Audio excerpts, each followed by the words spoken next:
Bueno, muy buenas tardes a todos. Gracias por acompañarnos una vez más en este encuentro de Interactiva, un espacio creado desde Agroactiva para la capacitación, la disertación y pasar un momento agradable en esta época de pandemia que tan mal nos tienes a todos. En esta ocasión, para tratar un tema más que importante en relación a los productores ganaderos, vamos a tener la disertación de Sergio Marcantonio, reconocido médico veterinario, que va a estar hablando del impacto de la inseminación a tiempo fijo en rodeos de cría. Yo le voy a dar en este momento el paso a Daniel Valerio, ingeniero agrónomo, que es el coordinador del espacio Acción Ganadera, un espacio dentro de Agroactiva para la capacitación también. Así que Daniel, te doy el paso a vos para que presentes a Sergio. Gracias, Mariano. Bueno, gracias, Mariano, y gracias a Agroactiva, que renuevo mi agradecimiento. Desde los últimos años nos ha permitido desarrollar esta propuesta que es Acción Ganadera. Se trata, en realidad, de un espacio de capacitación con la característica un poco particular que es muy dinámico y es participativo, o sea, donde los asistentes pueden, entre comillas, meter mano, guiado por muy reconocidos especialistas. Y ya podemos decir que ya por sus talleres han pasado en los últimos 3, 4 años miles de asistentes. Y bueno, y ahora, frente a este marco que estamos viviendo, también agradezco la posibilidad de estar en Interactiva con un ciclo de conferencias con estos mismos especialistas con los que trabajamos en la muestra presencial. El tema ya fue dado por Mariano, impacto de la inseminación a tiempo fijo en los rodeos de cría, que realmente es mucho el impacto que tiene. No quiero dejar pasar a agradecer a dos de las empresas que nos acompañan siempre en Acción Ganadera, como son Advanta y CLAS. También contarles que Sergio Marcantonio es un médico veterinario egresado de la UBA, donde actualmente es profesor de la Cátedra de Reproducción en la Facultad de Ciencias Veterinarias de la UBA. También es profesor en la UCA, en la Cátedra de Bovinos, la Universidad Católica Argentina, en la Cátedra de Bovinos de Carne. Y también es profesor en la maestría que realizan en conjunto las facultades de Ciencias, es una maestría en producción animal, aclaro, que realizan en conjunto las facultades de Agronomía y de Veterinaria de la UBA. Es el director de la revista Taurus y es un asesor privado en reproducción y sanidad. Sergio, te dejo la palabra.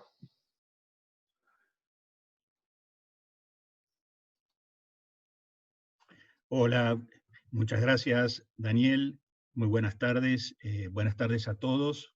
Y también quiero agradecer al espacio de Acción Ganadera y a través de la Agroactiva Interactiva el posibilitarme estar hoy presente en este ciclo.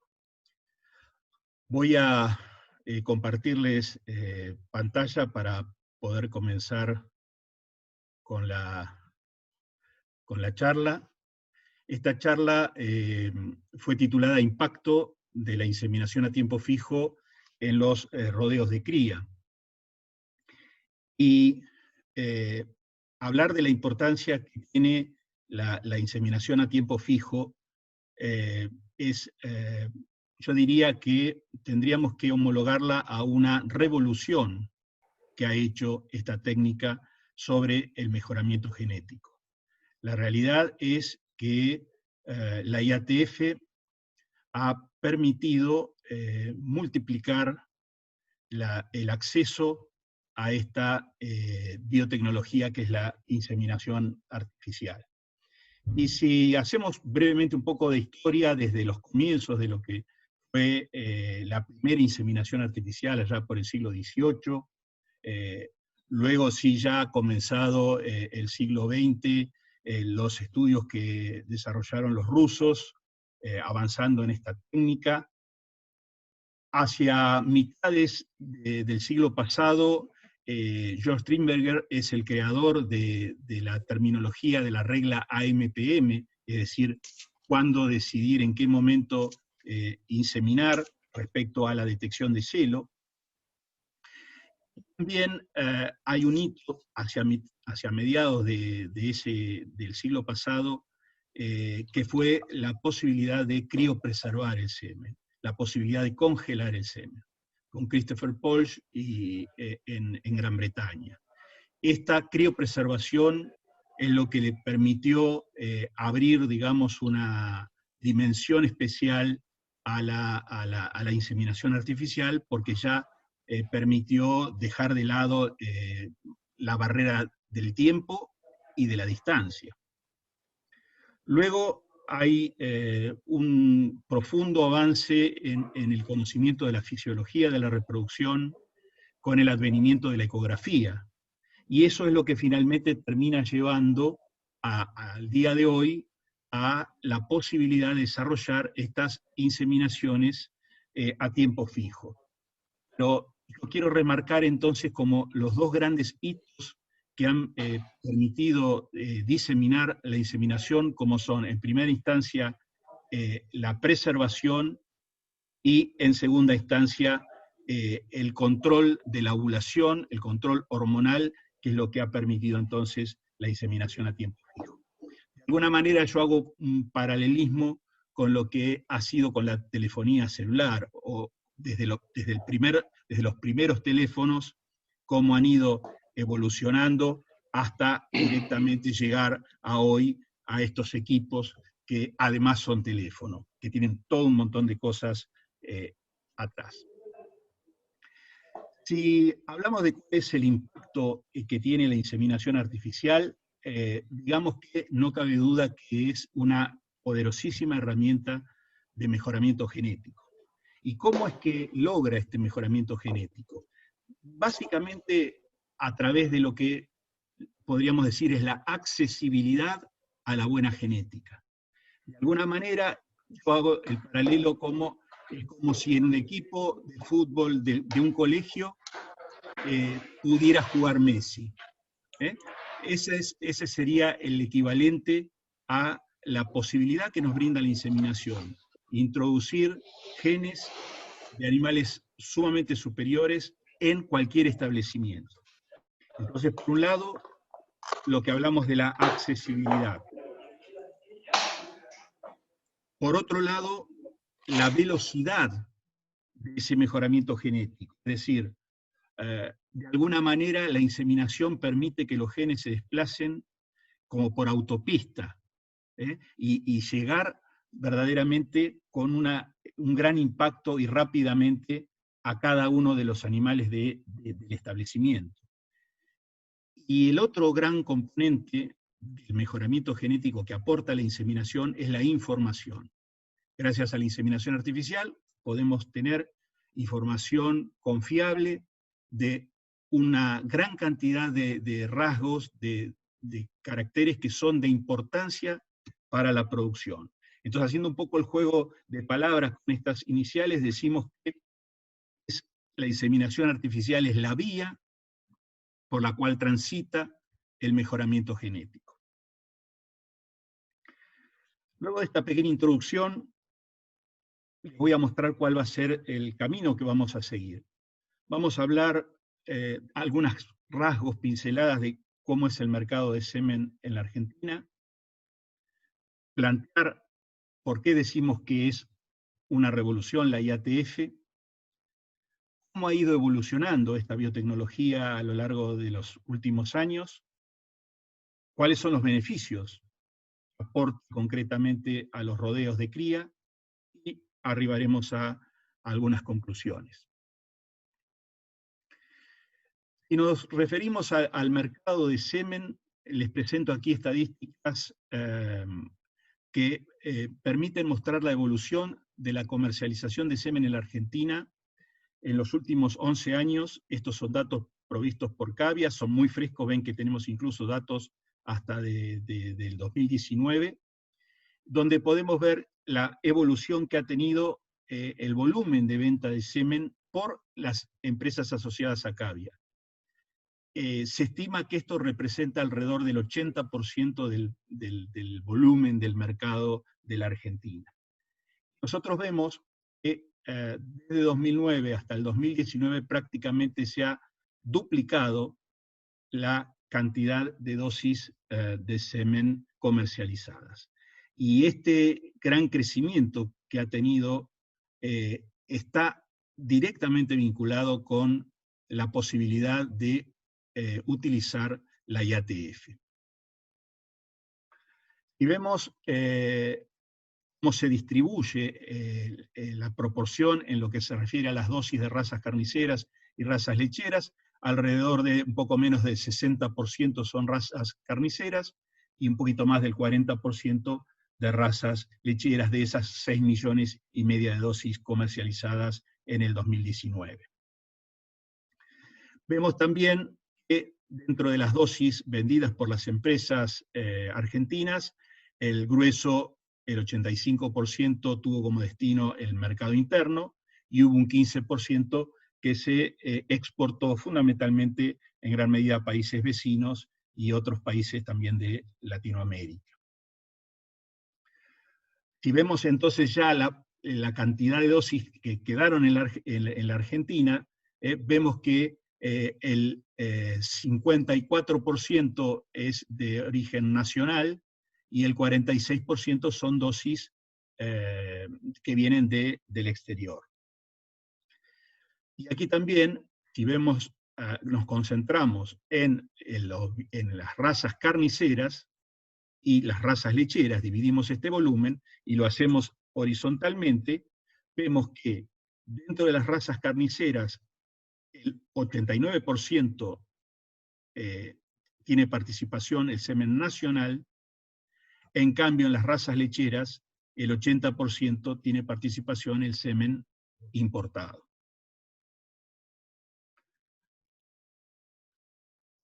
Luego de esta pequeña caracterización del volumen del mercado y el tipo de origen de las dosis, un poco plantearnos si es verdaderamente una revolución.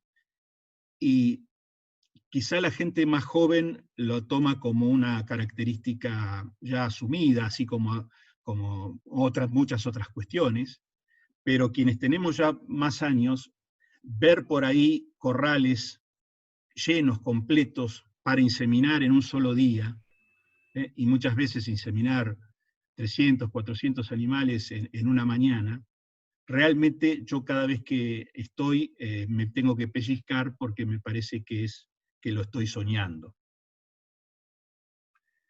Fíjense el impacto que ha tenido. Aquí les estoy mostrando, por ejemplo, cómo ha sido la evolución de la inseminación, específicamente en rodeos de cría, desde el 2000 hacia acá, y vemos que la cantidad de animales, de vientres de razas carniceras inseminados, se ha incrementado en estos 20 años, prácticamente se ha multiplicado por 4. Fíjense que en el año 2001 se inseminaba menos de 1 millón de vientres de razas carniceras, y en el año 2018 la estimación está prácticamente en 3,5 millones. Pero además de eso, fíjense que de los 800.000 vientres que se inseminaba en el 2001, el 12% más o menos era a través de IATF. El resto era fundamentalmente por la inseminación convencional con detección de celo. En cambio hoy, bien arriba del 90% de las inseminaciones que se hacen en los rodeos de cría son a través de la IATF.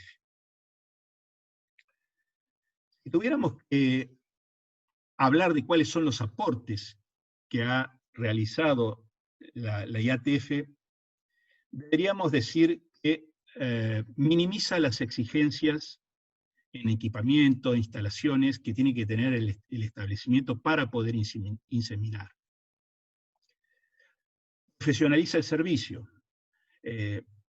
Antes, con la inseminación convencional, la tecnología estaba en manos fundamentalmente de inseminadores, que muchas veces eran personal propio del establecimiento. Eso hacía que muchas veces también fuera un problema conseguir un nuevo inseminador, porque muchas veces los inseminadores ya se quedaban trabajando para un establecimiento y entonces a partir de allí desaparecían de la oferta, digamos, del mercado de inseminadores. Ahora las inseminaciones, más del 90%, como les decía, está en manos de equipos de veterinarios que brindan ese servicio. Y otro aspecto no menor es que favoreció el uso de esta técnica en vacas con cría al pie, lo cual, por un lado, hace que podamos inseminar una categoría que es mayoritaria. Antes se inseminaba fundamentalmente vaquillonas, más del 90% de lo que se inseminaba eran vaquillonas, hoy se inseminan hasta más vacas que vaquillonas, y por otro lado sabemos también que la vaca no impone restricciones a la hora de elegir genética, sobre todo hablando en lo que se refiere a peso al nacer de las crías, transmitido por los toros. Entonces, digamos que permite aprovechar el catálogo de los centros de colecta sin ninguna restricción. Es decir, que en definitiva la IATF lo que hace es facilitar la adopción de la inseminación artificial. Otra cuestión, y por qué también se ha dado esta revolución, fíjense que aquí nosotros lo que yo he puesto es la evolución del precio de la carne, digamos. En verde está en dólares, en las barras verdes, y en rojo está expresado, digamos, en lo que sería en el índice del mercado de Liniers. Y vemos que ha habido, sobre todo en el índice de mercado de Liniers, por supuesto, un incremento, expresado esto hasta el año 2018, en lo que es el precio del kilo de la carne, el kilo de novillo, digamos. Pero si vemos la evolución que han tenido el precio de los tratamientos hormonales, que son los que se utilizan para hacer IATF, vemos, por ejemplo, que en el 2001, por ejemplo, si tomamos en kilos de novillo, los tratamientos costaban 18 kilos, en el 2008 costaban 6 kilos, y hoy estamos cerca de los 2 kilos. Evidentemente ha habido un abaratamiento de los costos en inversión, digamos, en los tratamientos, que eso también, sin ninguna duda, jugó a favor de esta revolución y este uso más masivo de la inseminación. Es decir, que esto ha hecho que se pasara del esquema clásico de rodear los animales y detectar celo y ver qué vaca se deja, o vaquillona se deja montar para luego inseminarla, a pasar a una técnica que yo digo, como si uno tuviera un control remoto. Estos tratamientos hormonales permiten manipular y definir en qué momento las vacas van a ovular. Con lo cual es posible hacer una inseminación masiva de ese lote de animales incluidos para inseminar en un momento prefijado, no en función de cuándo se van alzando naturalmente, entrando en celo, sino en un momento concentrado, ya predefinido, gracias a esos tratamientos hormonales. Es decir, que por un lado la inseminación artificial y por otro lado el control hormonal de la ovulación se han potenciado y han generado esta técnica revolucionaria que es la IATF.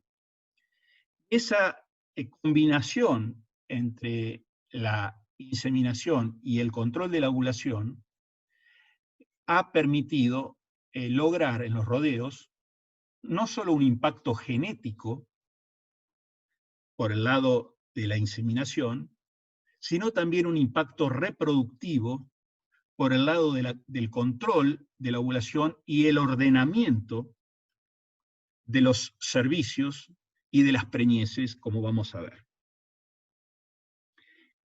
Es decir, que ha habido verdaderamente una sinergia, una potenciación de impactos. Vamos a ver cómo ha ido evolucionando la inseminación a tiempo fijo en los últimos 40 años, pongo yo, desde los años 80 para acá. Y vemos que cuando comenzamos a trabajar durante los 80 en lo que es el control del ciclo, en ese momento lo que utilizábamos era exclusivamente inyecciones de prostaglandina, una hormona que se administra por vía inyectable, intramuscular, y lo que hace fundamentalmente es sincronizar los celos. Y esto lo utilizamos casi exclusivamente en vaquillonas y por ahí en algún lote de vacas secas, vacas sin cría. Ya por los 90 comienza a aparecer todo el conocimiento que nos brinda la ecografía. Entonces se empezó a conocer más acerca del funcionamiento, no solo de lo que es la función luteal, la función, digamos, del cuerpo lúteo que está en el ovario y que produce progesterona, sino también la función folicular, que son los productores de estrógeno y que es fundamentalmente la que va a estar dando origen a ese ovocito que va a ovular y al cual vamos a querer fecundar. Entonces empiezan a aparecer más masivamente y con más conocimiento todos los tratamientos en base a dispositivos que se colocan con estos aplicadores en el fondo de la vagina de los animales y que se dejan durante 7, 8, 9 días colocados ahí en fondo de vagina, mientras tanto van liberando progesterona que se va absorbiendo, pasa por sangre y entonces en ese momento las vacas tienen altos niveles de progesterona mientras están colocados los dispositivos. Estos tratamientos además se combinan con la administración de otras hormonas como es estrógenos y también prostaglandina. Ya a partir de los 2000 para acá, lo que ocurrió es que los ecógrafos, que al principio eran utilizados más para la investigación, empiezan a ser utilizados a nivel comercial por parte de los veterinarios. Entonces, a partir de allí, con la evaluación ecográfica, se empiezan a complementar los tratamientos. Algunos de ellos utilizan otra hormona más, que es la ESG, la gonadotrofina corioniquequina. Se empiezan a hacer tratamientos previos a la sincronización y posteriores a la IATF, que son los de resincronización. El diagnóstico ecográfico permite hacer, por ejemplo, 2 IATF consecutivas. Entonces empieza a aumentar significativamente el abanico de posibilidades de protocolos de IATF. Y nos concentramos en cuáles son los beneficios productivos de esta biotecnología. Me gustaría diferenciar entre lo que son los beneficios directos y los beneficios indirectos. Desde el punto de vista de los beneficios directos, primero hay una mayor cantidad de kilos de ternero destetado. Es decir, evidentemente el utilizar la IATF genera un incremento en el peso promedio de los terneros al momento del destete, en el peso al destete promedio. Hay un trabajo que ha sido quedado como un clásico de Lucas Cutay y colaboradores, donde ellos lo que hicieron es comparar sobre una gran cantidad de vacas, fíjense que hay más de casi 2.000 partos, ellos compararon la productividad de las vacas que se preñaron con el servicio natural durante los 3 meses de servicio, con la productividad de aquellas vacas que habían quedado preñadas con la IATF. Y luego se hizo el repaso con toros. Cuando se comparó el peso de los terneros al destete, hijos de vacas que quedaron preñadas por inseminación, respecto de las que habían quedado preñadas con servicio natural, sobre esas casi 1.000 partos, se vio que había un aumento significativo que rondaba los 30 kilos a favor de los hijos nacidos por inseminación. Y cuando se analizó los motivos por los cuales se daba esa mejora, se vio que había básicamente 2.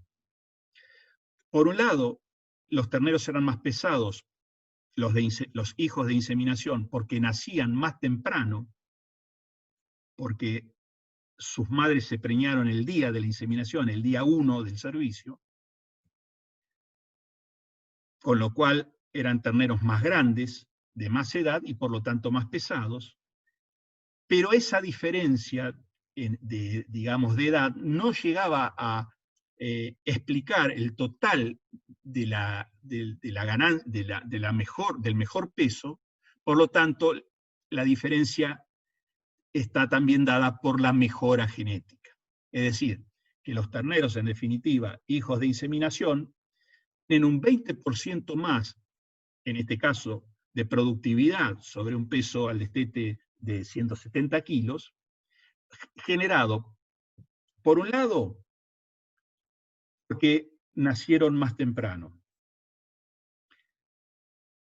Por otro lado, por la mejor genética que recibieron.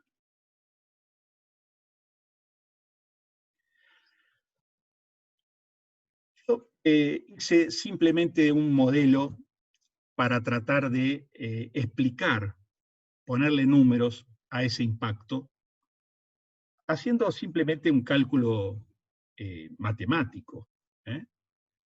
Yo tomé, por ejemplo, un rodeo hipotético de 100 vacas, en la cual eran una parte sometida, digamos, con servicio natural, y la otra parte aplicando la IATF más el repaso con toros.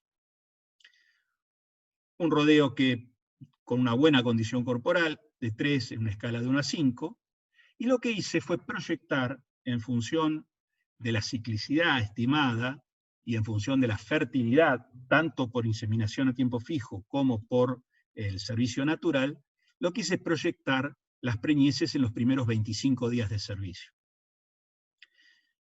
Y aquí vemos que en aquellos casos, por ejemplo, de servicio natural, de 100 vientres quedaban preñados en los primeros 25 días, 39.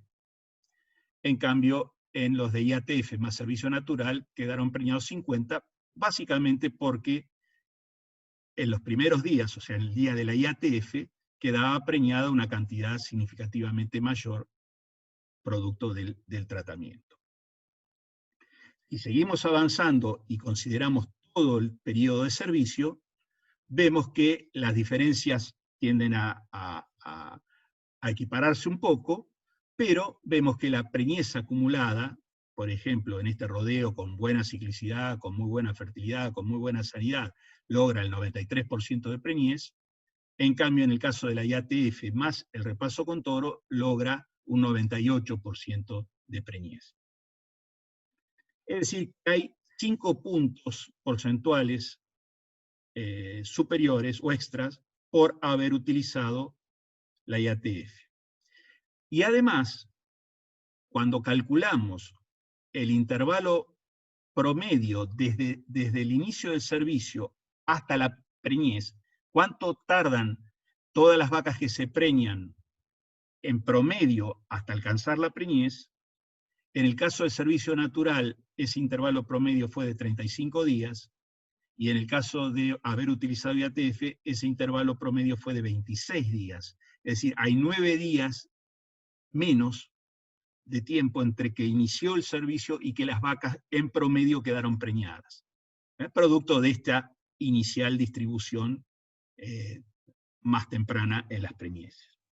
Cuando esto lo expresamos entonces en kilos, decimos que por un lado hay una diferencia en kilos producto de la mayor preñez, alrededor de 7 kilos, y una diferencia en kilos por la preñez más temprana, alrededor de 6 kilos. Es decir, que nos está dando, en este modelo, una diferencia de casi 14 kilos por haber utilizado la IATF.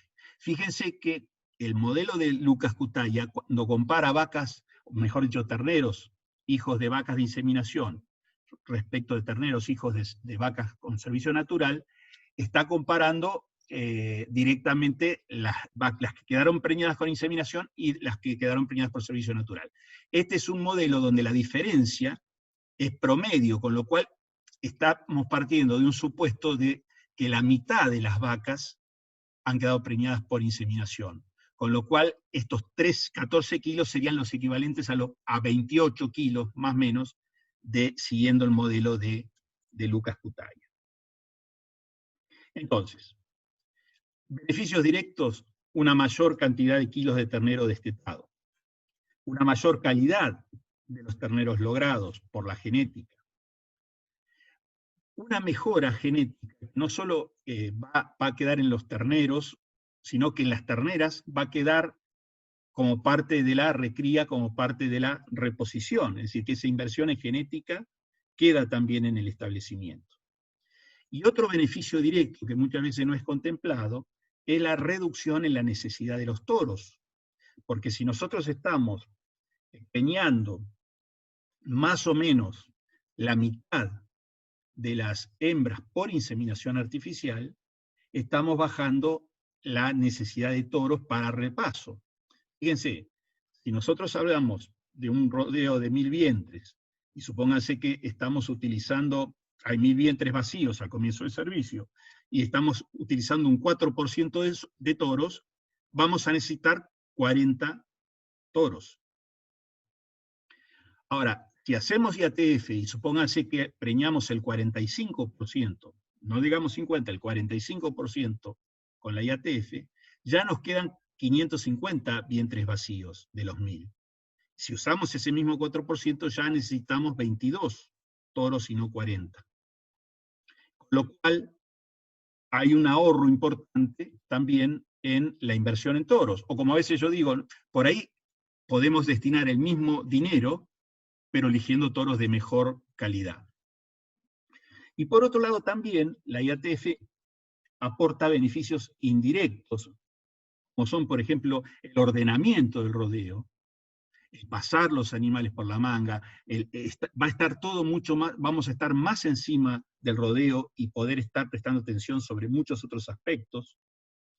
Y algo que muchas veces tampoco se contempla, es el impacto que tiene el tratamiento hormonal para la IATF en las vacas que no quedan preñadas a la IATF.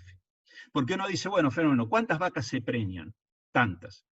Pero aún en las que no se preñan por la IATF, muchas veces ese tratamiento lo que hace es despertar los celos, sacar a las vacas del anestro y el toro en servicio natural las puede preñar más rápido. Y eso a veces es difícil de medir. Y por supuesto también otro beneficio indirecto es la liberación de determinados potreros estratégicos, porque la IATF permite entonces hacer ese ordenamiento particular del manejo de potreros. En definitiva,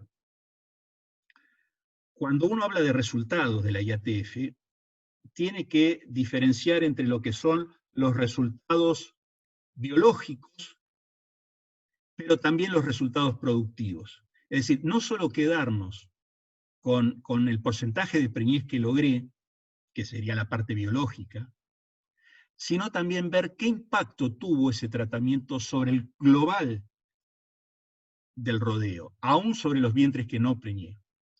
Muchas veces pasa que el impacto productivo es mayor por ahí en un rodeo que logré el 45% de preñez a la IATF, que en un rodeo que a lo mejor logré el 55% de la IATF. ¿Qué quiero decir? Por ahí en ese que logré el 45%, si no hubiera hecho la IATF, el resultado hubiera sido muy bajo y digamos, el costo-beneficio por haberlo usado es mucho mayor que a lo mejor en otro que con la IATF logré el 55%. Entonces, hay que mirar con los dos ojos, costo-beneficio, es decir, no solo el costo, sino el beneficio, y el beneficio no solo biológico, sino productivo. En definitiva, nosotros sabemos que el control de la ovulación ha brindado una nueva dimensión a la inseminación. Es como que hemos abierto una puerta y pasamos a un ambiente desconocido y sin límites, realmente sin límites. Al punto tal para bajarlo a la realidad, que en nuestro país permitió cuadruplicar el número de vientres inseminados en razas para carne. Y lo otro importante es que la IATF genera beneficios productivos concretos, algunos medibles, más fácilmente medibles, y otros más difícilmente medibles. Pero no cabe duda que nos ha tocado vivir el desarrollo de una técnica que ha sido disruptiva, que ha sido revolucionaria. Con esto entonces quiero agradecerles desde ya la atención y quedo disponible para las preguntas que pudiera haber. Gracias, Sergio. Clarísimo como siempre. Sí, están llegando muchas preguntas y mientras las ordenamos, me gustaría contarle a los asistentes que el doctor Sergio Marcantonio es director de la revista Taurus, que es una publicación destinada o sobre reproducción animal, que está dirigida a veterinarios y a otros profesionales que trabajan en el tema. Taurus lleva 21 años de edición interrumpida, está indizada en varias bases bibliográficas que son importantes, como la Tindex, Elsevier, EBSCO, y esto le da una difusión internacional seria. Desde este año también comenzó su versión digital, y también hace poco, en este año, Taurus lanzó un ciclo de conferencias virtuales a través de Zoom Webinar, que tiene lugar los jueves y viernes a las 18:30, con la participación de destacados especialistas nacionales y extranjeros. Bueno, ahora sí, Sergio, vamos a las preguntas. Te voy pasando algunas. Si querés volver, ahí estamos los dos. Mirá, la primera pregunta que apareció dice, la estoy volviendo a reubicar, acá estamos. Si en la década de 70 ya se realizaba IATF. Está muy bien. La realidad es que tenemos que diferenciar lo que llamamos IATF. Estrictamente ha habido antecedentes de IATF con resultados no del todo buenos, cuando se utilizaban, por ejemplo, solamente doble dosis de prostaglandina. Por ejemplo, en la década del 70, que se descubre el uso en reproducción de las prostaglandinas, y bueno, a partir de ahí se empezaron a hacer distintos esquemas de doble dosis de prostaglandina y que se aspiraba a hacer una inseminación. En ese momento se hablaba de inseminación artificial sistemática. Pero la realidad es que faltaba la precisión en el control de la ovulación para que los resultados fueran buenos. Con lo cual, diría que la auténtica IATF, es decir, bueno, yo hago una inseminación masiva en determinado momento y con buenos resultados, es a partir de fines de los 80, que es donde empiezan a usarse más masivamente los dispositivos. Ya a comienzos de los 80 se importaban, en ese momento había un dispositivo casi único que era PRID, de marca PRID, era una espiral. Después empezaron a aparecer otras marcas, después incluso empezaron a aparecer, se desarrollaron, a mí me tocó también por suerte trabajar en eso, con esponjas a nivel nacional que se impregnaban en progesterona sobre fines de los 80, y después, hoy por hoy también hay algunas esponjas, sobre todo que se usan, por ejemplo, en ovinos, pero la explosión fue de los 90 para acá, con gran cantidad de dispositivos, con muchos laboratorios de gran calidad, digamos, que producen estos productos, valga la redundancia, y que nos dan una seguridad en el sentido de que reduce enormemente la pérdida del dispositivo, porque piense que la vaca tiene ese cuerpo extraño dentro de la vagina, entonces ya lo trata de eliminar. Bueno, la pérdida se reduce muchísimo, bueno, y el control de la liberación de progesterona está todo muy estudiado y eso nos da garantías. Muy bien, Sergio, siguen llegando muchas preguntas. Acá hay otra que dice, ¿qué porcentaje de abortos de todo tipo, por ejemplo espontáneos, se produjeron en su cuadro gráfico expuesto? Yo entiendo que habla del modelo, ¿cierto? Del Entiendo modelo. que sí, sinceramente Bueno, entiendo que sí. yo en ese caso lo que asumí es un 10% de pérdida entre, digamos, desde los 25 días, o sea, mejor dicho, desde que comienza el servicio, todas esas preñeces entre los 25 días y los 70 días, asumí un porcentaje de pérdida del 10%. Eso es cuestionable, es como todo. Cuando uno empieza a hacer este tipo de modelos, siempre no dejan de ser modelos, no describen la realidad universal, pero yo aprovecho a invitarlo, incluso porque en la página de Taurus está la posibilidad de bajar un Excel, con lo cual uno puede ponerle sus propios números y calcular el costo-beneficio puntual. Bien.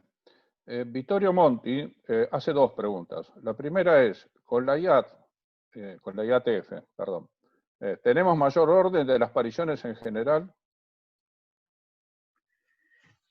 Lo que ocurre, tendríamos que ver qué es lo que llamamos orden en las pariciones. Lo que ocurre es una modificación en la distribución temporal de las preñeces y por lo tanto de las pariciones, lo cual fundamentalmente lo que logra es una concentración de la cabeza de parición. Entonces hay una mayor proporción de vientres que pare, digamos, en los primeros 10 días de la temporada de parición, producto del tratamiento. Bien. La segunda pregunta de Vittorio Monti es, ¿a qué edad crees que es el mejor momento para hacer IATF? Es muy buena la pregunta, y yo diría lo siguiente, porque tenemos que plantearnos, y siempre nos ocurre, ¿qué hacemos? Inseminamos las vaquillonas, inseminamos la vaca con cría. Si vamos a inseminar la vaca con cría, vamos a trabajar fundamentalmente con el lote de cabeza, si es que tenemos la posibilidad de tener separado en un lote cabeza y un lote cola. Y a veces la respuesta no es siempre la misma, que es lo mejor. Por otro lado, no siempre la vaquillona es igual, si es una vaquillona de 15 meses, de servicio precoz, o es una vaquillona ya más de un servicio convencional.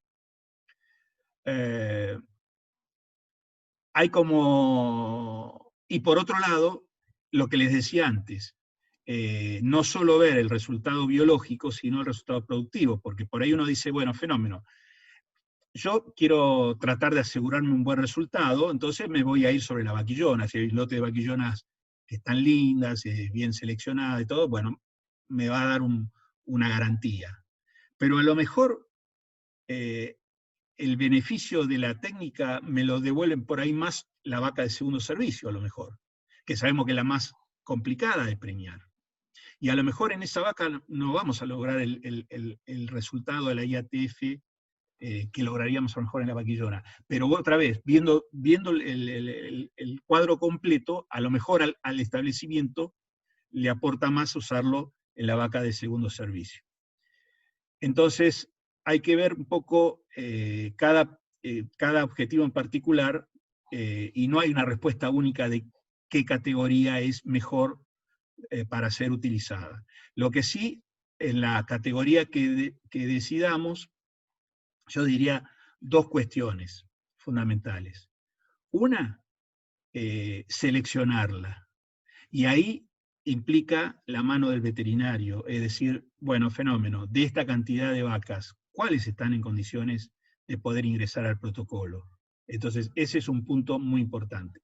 Y el otro punto importante es que ese mismo veterinario decida qué protocolo aplicar en esa categoría. Porque uno de los riesgos las amenazas, con esto de análisis FODA que uno a veces dice, de las amenazas que tiene la IATF, es la de simplificarla en una receta única. Ah, fenómeno, esto se hace así, tal día se hace tal cosa. No, no es así. Hay distintas variantes en función del lote y de las características de animales a tratar. Entonces, por favor, siempre con el asesoramiento veterinario, porque no sería la primera y seguramente no va a ser la última de las técnicas que por ser realizadas con piloto automático termina siendo menos usada. Bien. Alejandro, no da el apellido, pero por las preguntas entiendo que debe ser alguno de tus reproductólogos amigos. Mira, hace 2 preguntas, aunque entiendo que faltan los signos de interrogación. Dice Sergio, ¿las sucesivas IATF hacen más fértiles a los vientres? Entiendo que esa es la primera pregunta. Bien. Otra vez, si te referís, Alejandro, a que las sucesivas tratamientos van a mejorar la fertilidad intrínseca del animal, no. Ahora, si nosotros decimos que por ahí, por aplicar sucesivas IATFs y hacer IATFs consecutivas, vamos a estar, gracias a eso, introduciendo genes mejoradores que por allí puedan tener alguna vinculación con la fertilidad, te diría que probablemente sí. Pero yo no diría que uno va a utilizar inseminaciones consecutivas con la finalidad de mejorar la fertilidad de los vientres, sino fundamentalmente para lograr una mayor eficiencia, ¿sí? Y una mejora genética que excede al tema de la fertilidad, que no queda solamente limitado al tema de la fertilidad, y abarca muchos otros caracteres. Bien. Alejandro también pregunta si el uso de novormone, ¿con qué frecuencia produce mellizos, perdón. ¿Con qué frecuencia produce mellizos? Está bien. Otra pregunta interesante. Acá no hay un valor único, porque todo depende de... les explico al resto por ahí que él habla de novormón, que es la SG, la que yo nombraba como la gonadotrofina coriónica equina, que muchas veces se incorpora a los protocolos con la finalidad de mejorar la tasa de ovulación, y sobre todo esto está indicado en animales que están en una condición corporal más al límite. Entonces, en esos animales está justificado dar SG fundamentalmente porque va a mejorar el resultado. En los otros animales podríamos usarlo, pero el tema que tenemos que es un tratamiento relativamente costoso, es decir, prácticamente casi aumentamos un 70% más del costo del tratamiento por agregar SG. Esto como aparte. Pero bueno, yendo a la pregunta concreta, si nosotros usamos la respuesta generando ovulaciones dobles, que es la pregunta concreta, va a depender de las condiciones de los animales a los que se los estemos aplicando. Es decir, si nosotros estamos aplicando, por un lado, una dosis elevada de SG, por ejemplo, arriba de 400 unidades internacionales, y lo estamos haciendo en una categoría de animales que están en una muy buena condición corporal, por allí la tasa de ovulación doble y por lo tanto de mellizos es más alta. En cambio, si lo estamos usando en una dosis más ajustada, que puede andar entre las 200, 300 unidades internacionales, otra vez, no en forma piloto automático, sino el veterinario va a decidir cuál es la dosis para ese lote en particular, y en ese caso, entonces, una dosis ajustada y en animales que verdaderamente lo necesitan, no nos debe preocupar que haya ovulaciones dobles, porque no van a ser en proporción, y no va a haber una elevación en el número de mellizos. Bien. Sergio, acá viene de Sincrovac algo que no sé si es una afirmación o una pregunta. Dice, el Norgestomet en implantes permitía sincronizar la ovulación. No, me parece que no es una pregunta, sino que es una aclaración. Claro. Y es cierto, aprovecho a saludar a la gente de Syncrovac, que ha sido uno de los pioneros del uso de las IATFs en la Argentina, y el Norgestomet en realidad sí, y se desarrolló en la década del 80. El Norgestomet eran implantes que se colocaban en el subcutáneo de la oreja, entre la piel, entre el cuero y el cartílago, y se dejaban durante 8 o 9 días, bueno, y se combinaban también con otras inyecciones. Y eso sí permitía controlar la ovulación y permitía una inseminación a tiempo fijo. Pero eso ya no es década del 70, si a eso se refiere, sino que ya es década del 80. Y hoy ya me animaría a decir que a nivel mundial, cosa que ya es mucho decir, pero casi que me animaría, que ese tipo de tratamientos se han discontinuado. Bien. Acá hay una pregunta que creo que se refiere más a cuestiones de mercado, pero está hecha por Raúl Pérez Marino. Dice si no sería necesario fomentar el mercado de terneros hijos de inseminación artificial, porque hasta ahora no hay una notoria diferencia en los precios. Sí, la verdad que sí, sería fantástico. Ahora no sé, si me preguntás cuál sería la manera o la metodología, lo desconozco. Pero evidentemente sería un empuje importante para estimular el uso de la inseminación. Pero no se me ocurre y no está en mi capacidad decidir, digamos, recomendar cuál es la forma de instrumentarlo. Claro. Bien. Abel Albrecht dice, el doctor, se refiere a vos, obviamente, hola, Abel, ¿cómo estás? El doctor hace mención a los aportes de la IATF que minimiza exigencias en equipamiento e instalaciones. ¿Podrá ser más explícito al respecto, ya que las instalaciones no son negociables en su estado para aplicar la técnica de IATF? No entiendo la última parte de la pregunta, sinceramente. No, claro, está bien. Gracias, Abel, por la pregunta y por la posibilidad a lo mejor de explayarme en este tema. Cuando yo pongo que la IATF, uno de los aportes que hace respecto a la accesibilidad a la inseminación, es en el término de instalaciones en general, por ejemplo,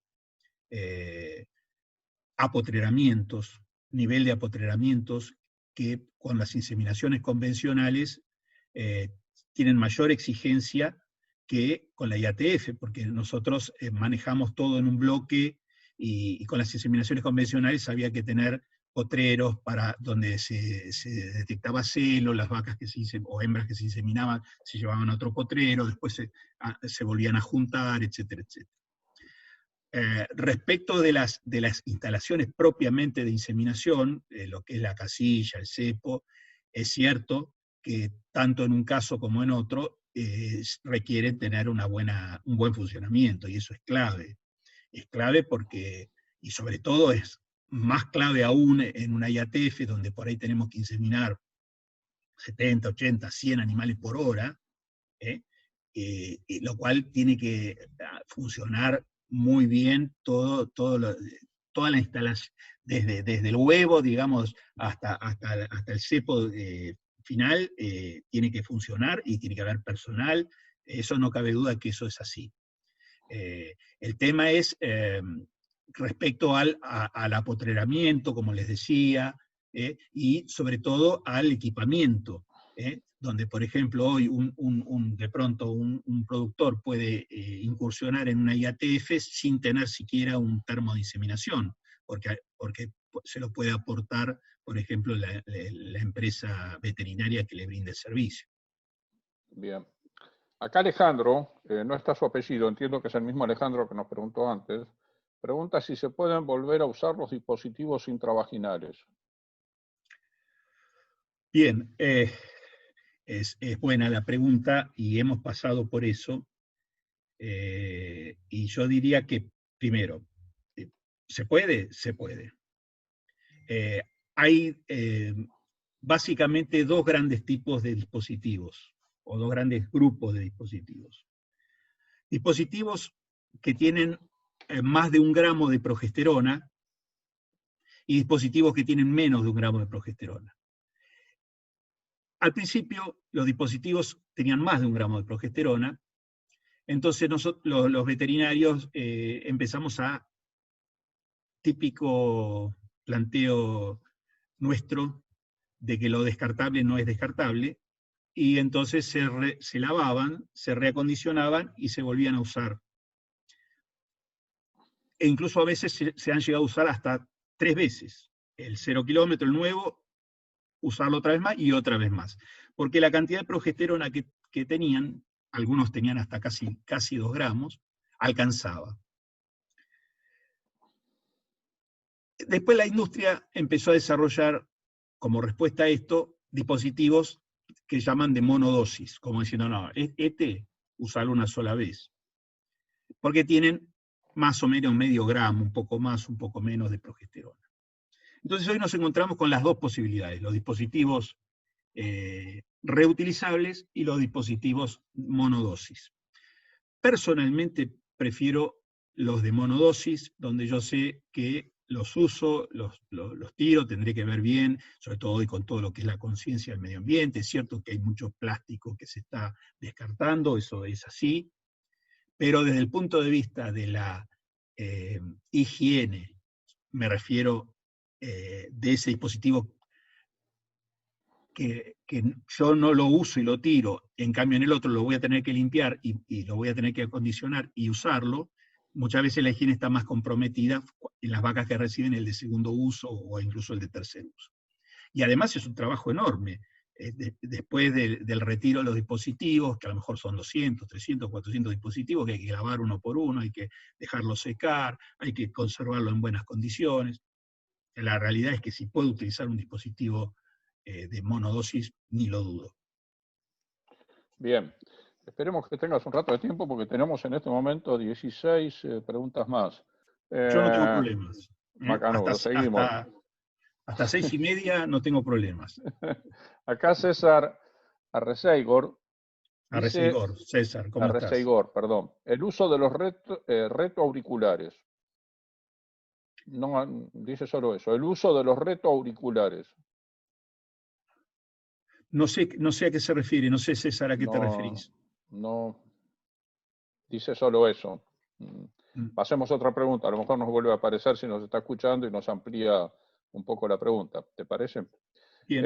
Romina del Valle Rufino dice, en cuanto a la alimentación preinicio al protocolo de sincronización de IATF, ¿recomienda suplementación estratégica?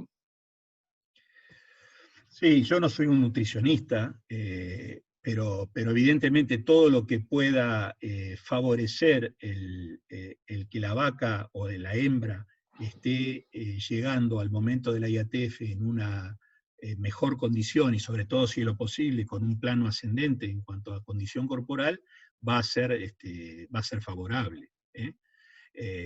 Pero bueno, qué nivel de suplementación y cuál no es el mejor momento me excede, porque creo que eso es más propio de un nutricionista. Bien. Fernando Facio dice una pregunta, Sergio, en una situación económica programada, pienso que tiene muchas ventajas la IATF, pero en el caso de la economía argentina, donde la IATF concentra las apariciones y por lo tanto las ventas, la pregunta es, ¿financieramente ahora es conveniente? Bueno, me pasan de nutricionista a economista. Claro. La verdad que, Fernando, vos sabés muy bien que yo de eso no te puedo hablar, de la parte de financiera, pero es un punto importante el que vos decís siempre. No creo, sin meterme en el tema financiero, que estoy lejísimos, no creo que la concentración que genera la IATF tenga un efecto en ese sentido, porque fíjate vos que hablábamos de una concentración a lo mejor de 7, 10 días de diferencia, y no sé si eso tenga un impacto. Probablemente con las condiciones que ofrece nuestro país, probablemente a lo mejor no habría que pensar en no concentrarlo, sino a lo mejor decir, bueno, voy a tomar 2 periodos de servicios distintos, y ahí tendríamos por ahí una un efecto más marcado en ese aspecto, pero me parece que a nivel puntual, ya te digo, me excede el análisis, pero me parecería que no necesariamente tenga un efecto. Patricia Tati dice, además de la progesterona, los estrógenos y la prostaglandina, la utilización de HCG y de GnRH ofrece mejoría en la ovulación y porcentaje de preñez. Y está firmado, dice, gracias Ernesto Gómez. La pregunta está realizada, viene de parte de Patricia Tati. De todas maneras, si querés te repito la pregunta, Sergio. No, creo que, o sea, básicamente, si es una pregunta o una afirmación, el hecho de que si el complementar con, o sea, que los tratamientos de progesterona junto con estrógenos, que son necesarios, les digo, no es una opción, con prostaglandina, que es necesario, no es una opción. Lo que empieza a ser optativo es si dar SG, si dar GnRH. HCG nosotros no utilizamos normalmente en bovinos, pero sí la alternativa de GnRH o la alternativa de SG. Y bueno, y ahí hay todo lo que les comentaba, hay todo un terreno para analizar. En algunos casos se va a justificar el uso de la SG, en otros casos, por ejemplo, se está trabajando hoy combinando con pintar las vacas en la base de la cola en el momento del retiro del dispositivo, para que sea un sensor, digamos, de si la vaca entró en celo o no, hasta el momento de la inseminación, y en función de si entró o no en celo, decidir si además aplicar en el momento de la inseminación, por ejemplo, una GnRH, como vos planteás. Entonces, en el terreno uno va viendo y por ejemplo, sabe que hay algunos casos donde el agregado de GnRH mejora el resultado, y en otros casos donde no hay diferencias, sobre todo en función del porcentaje de respuesta en celo que veamos con la pintura. En la medida que más animales están despintados, o sea, que han entrado en celo, es menos necesario dar GnRH.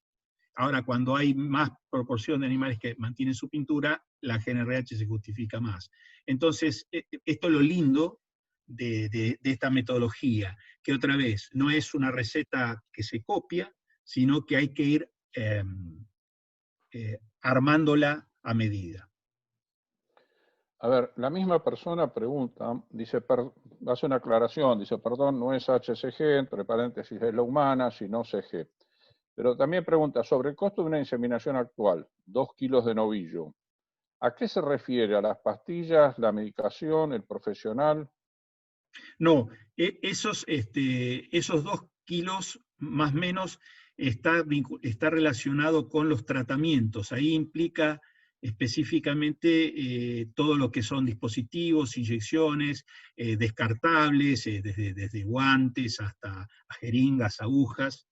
A eso hay que agregar, esos son más o menos los 2 kilos. Ahora, hoy cuánto cuesta más o menos una IATF, para tener una orientación, podríamos hablar de alrededor de 10, 12 kilos de novillo por animal.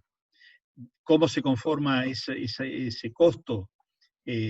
Más o menos son 5 kilos de honorarios, más o menos son 5 kilos de semen. Digo más o menos porque el semen va a variar mucho en costo. Los honorarios de pronto también varían de profesional a profesional, pero pongamos una referencia, 5 kilos, pongamos una referencia de 5 kilos de semen, y pongamos una referencia de unos 2 kilos de tratamientos. Y ahí suman los 12 kilos del costo por animal inseminado.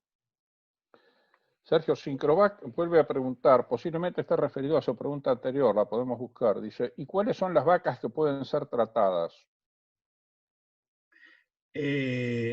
A ver si está bien. Creo que lo que me está recordando es que enfatice que no todas las vacas, con lo cual le agradezco a Sincrovac, que no todas las vacas otra vez van a entrar per se a un protocolo de inseminación.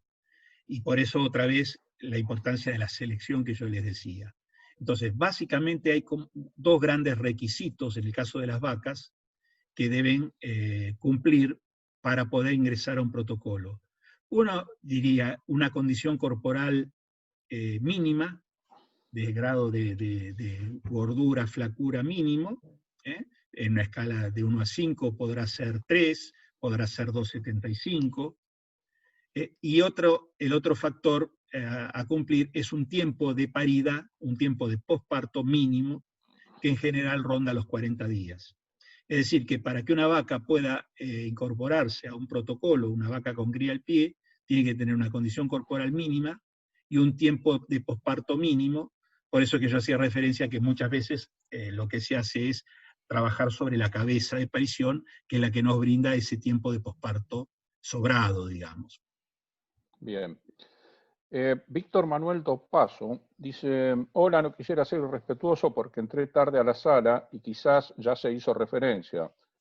Dice, algunos trabajos hablaban hace un tiempo de cómo afectaría la vacunación tastosa en las pérdidas de servicio de IATF. Incluso SENASA había autorizado aplicaciones anteriores de la IATF. ¿Cuál es su opinión? Sí, Víctor, eso hace 2 años surgió, incluso surgió el tema, se puso en el tapete, hubo un trabajo de origen brasilero que le dio más visibilidad, incluso la gente de Syncrovac hizo un trabajo muy interesante también, midiendo las pérdidas embrionarias en vacas que eran vacunadas luego de la inseminación y en el momento más complicado, que es alrededor del momento en que se está haciendo el reconocimiento materno de la preñez y demás. Y donde, si bien no era un trabajo de investigación, también se vio que hay que parecería haber diferencias, que parecería ser producto o generar la vacunación algunas pérdidas de preñeces. Y esto le dio visibilidad a la inseminación, pero también ocurre, por supuesto, en el servicio natural. Entonces, ya el año pasado se trabajó incluso con el Ministerio y a nivel SENASA, y si recuerdan, incluso se cambió el orden porque lo que se pedía era que invertir, porque hay 3 o 4 provincias que vacunaban adultos en la época del servicio, entre ellos, o sea, las que más concentraban vacas, vacunaban en la época del servicio. Entonces se pidió que la vacunación de animales jóvenes cayera durante la época de servicio y que la vacunación, digamos, de otoño cayera sobre el resto de las categorías. Y eso se cambió. Y bueno, eso fue una buena medida. Acá Syncrovac vuelve a escribir, ¿no? Y creo que está haciendo una aclaración a una de tus respuestas. Dice, perdón, el laboratorio elaborador preconizaba la reutilización del CIDR hasta 3 veces. Claro, en ese momento era el CIDR, claro. El CIDR, que era uno de los dispositivos, primero vino el PRID a nivel de nuestro país, y después entró el CIDR, que era como, en su momento era el dispositivo, y sí, porque tenía casi 2 gramos de 1,9, si no recuerdo mal, de progesterona, y es cierto. Creo que a lo mejor la aclaración que hace se refiere a que no era una decisión propia del veterinario en reutilizarlo, sino que lo estaba promoviendo el propio laboratorio. Creo que a eso debe apuntar el comentario. Bien. Vittorio Monti vuelve a preguntar y dice, ¿el IATF ayuda al cruzamiento genético de razas? Por ejemplo, para mejorar mi calidad de rodeo carnicero, ¿puedo mezclar mi rodeo de Braford con Brangus? Pregunta. La IATF, o digamos, la inseminación, ya no solo la IATF, la inseminación simplifica todos los esquemas de cruzamiento, porque una cosa es trabajar con cruzamientos, con servicio natural, que implica tener los rodeos de animales puros, y bueno, todo lo que implica generar los cruzamientos, y otra cosa es tener un termo que simplemente va a depender de qué canastillo yo levante y de qué gobelet saque las pajuelas para ver qué genética le estoy poniendo. Entonces, claro que siempre todo lo que es esos cambios, la inseminación va a favorecer. Incluso fíjense que uno puede decir, bueno, yo, por ejemplo, este año hago una inversión en semen de tal raza, y el año que viene quiero cambiar, lo voy a cambiar. En cambio, si yo compro un toro de tal raza, va a ser antieconómico estar cambiándolo todos los años. Entonces lo voy a tener que usar varios servicios para amortizarlo. Entonces siempre lo que es la inseminación, en ese aspecto va a ser una simplificadora, ¿no? Uh-huh. Acá viene un comentario nuevamente de Fernando Facio, que seguramente relacionado con su pregunta anterior. No es una pregunta. Dice, técnicamente me parece perfecto sin dudas, pero hoy el productor hace muchos números antes de comprar o hacer una técnica. Bien. Si te parece, seguimos con otra pregunta. Sí, no encuentro, es decir, me parece que es una aclaración que él hace, no creo. Claro, no creo por que eso te quiera comentaba, creo que es una aclaración, exactamente. Claro. Raúl Pérez Marino dice, protocolos de 7 u 8 días, ¿cuál recomienda? Porque en la charla anterior de los doctores Butler, en vacas se utilizan el producto de 8 días. Se conoce que han estado viendo las charlas que vos generás con Taurus, Sergio. Sí, exacto. Bueno, en realidad la bibliografía establece que no hay diferencias entre los protocolos de 7, 8 y 9 días. O sea que no hay diferencias en resultados entre los 7, se refiere a dejar los dispositivos dentro de la vaca 7 días, 8 días o 9 días. Yo particularmente utilizo normalmente el de 8 días, pero se han hecho trabajos que, vuelvo a decir, y no solo uno, sino muchos, que no establece diferencias entre los 7, los 8 y los 9. Así que no diría más, no tengo nada más que aportar que eso.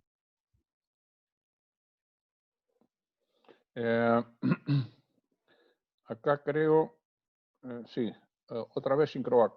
Dice, la suplementación con GNRH en vacas que manifestaron celo incrementa significativamente la preñez manifiesta. Esto tanto en vaquillonas como en vacas. Creo que es otro comentario, ¿no? Sí. Ellos trabajaron, la gente de Sincrovac trabajó bastante en el tema de utilizar GNRH o no GNRH, y bueno, y lo que él está aportando es que aún en vacas que manifestaron celo, por lo que vos estás leyendo, también mejoró los resultados. Otra bibliografía marca que no hay diferencias y que no se justificaría en vacas que están en celo, que han manifestado celo. Claro, no hay acá diferencias. llegó, perdón que te interrumpa, Sergio, por acá llegó una aclaración de Sincrovac, dice, perdón, en las que no manifestaron celo, o sea, se está refiriendo a eso. ¿Entiendes? Ajá. No, claro, eso es lo que yo les dije. En las que no manifestaron celo, sí, sin ninguna duda, que hay la mayoría de los trabajos coinciden que hay una mejora en la preñez. Sí. Ahora, en las que sí manifestaron celo, la mayoría de los trabajos demuestra que no hay diferencias. A ver, acá tenemos una de Mariano que dice, ¿cómo ve el futuro de los actuales protocolos en función de nuestros compradores, concretamente Unión Europea y el uso de hormonas sintéticas? Sí, es todo un tema. No es un tema nuevo. Yo recuerdo el año pasado, o el anteaño, me tocó participar en una reunión ahí en el SENASA relacionado con esta temática, porque la Unión Europea pone condiciones para comprar carne que no se utilicen los tratamientos, sobre todo impedir el uso de los estrógenos fundamentalmente. Hoy por hoy esa situación quedó latente, no hubo, por lo menos por ahora, no hubo nuevas consultas por parte del SENASA, pero por ejemplo en el Uruguay parece que viene bastante fuerte, y el otro día hablando con un especialista, Alejo Menchaca, uruguayo, me comentaba que verdaderamente están muy preocupados por las limitaciones en el uso de estrógenos. El tema es que si se limita el uso de estrógenos, como por ejemplo ocurre en otros países, se modifica sustancialmente la dinámica de los protocolos, y es posible que se reduzca la respuesta en preñeces, con lo cual eso termina en definitiva afectando el resultado reproductivo.